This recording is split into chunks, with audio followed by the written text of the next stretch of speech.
भारत की आजादी की कहानी केवल पुरुषों की बहादुरी की कहानी नहीं है, बल्कि यह उन वीरांगनाओं की भी कहानी है जिन्होंने समाज की सीमाओं को तोड़कर युद्ध भूमि में तलवार उठाई।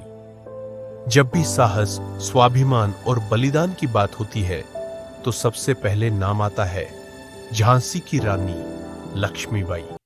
एक ऐसी महिला जो रानी होने से पहले एक योद्धा थी। रानी लक्ष्मीबाई का जन्म 19 नवंबर 1828 को वाराणसी में हुआ।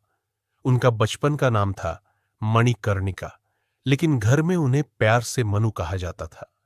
मनु बचपन से ही बहुत निडर और चंचल थी।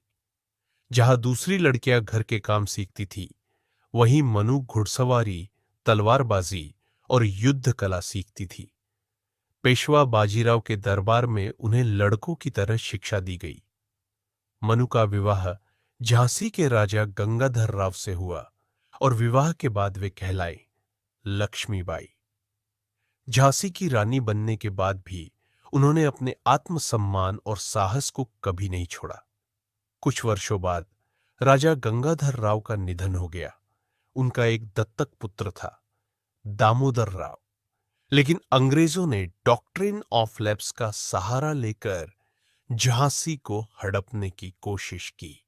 अंग्रेजों ने कहा कि दत्तक पुत्र झांसी का उत्तराधिकारी नहीं हो सकता। रानी लक्ष्मीबाई ने स्पष्ट शब्दों में कहा, मैं अपनी झांसी नहीं दूंगी। यह वाक्य सिर्फ एक घोषणा नहीं थी, बल्कि अंग्रेजी सत्ता के लिए खुली चुनौती थी। 1857 की क्रांति भारत की पहली आजादी की लड़ाई थी। जब पूरे देश में अंग्रेजों के खिलाफ विद्रोह शुरू हुआ, तो रानी लक्ष्मीबाई उसकी सबसे मजबूत नेता बनकर उभरी। उन्होंने महिलाओं की एक सेना बनाई और खुद घोड़े पर बैठकर युद्ध का नेतृत्व किया। रानी लक्ष्मीबाई अपने बेटे दामोदर राव को पीठ पर बांधकर युद्ध में उतरी। उनका घोड़ा, उनकी तलवार और उनकी गर्जना अंग्रेजी सेना के लिए भय का कारण बन गई। उन्होंने झांसी को अंतिम सांस तक बचाने की कोशिश की। अंग्रेजों की विशाल सेना के सामने झांसी अधिक समय तक खड़ी नहीं रह सकी, लेकिन रानी ने हार नहीं मानी। वे झांसी से निकलकर कालपी और ग्वालियर पहुंची और वहां भी अंग्रेजों से लड़ी। 18 जून 1858 को ग्वालियर के पास एक भीषण युद्ध हुआ। युद्ध में घायल होने के बावजूद रानी लक्ष्मीबाई अंत तक लड़ी।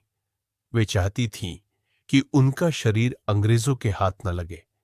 अंततः भारत की यह महान वीरांगना वीरगति को प्राप्त हुई। रानी लक्ष्मीबाई सिर्फ झांसी की रानी नहीं थी, वे भारत की आत्मा की रानी थी। उन्होंने साबित किया कि साहस का कोई लिंग नहीं होता। उनकी कहानी आज भी हर भारतीय के दिल में आग भर देती है।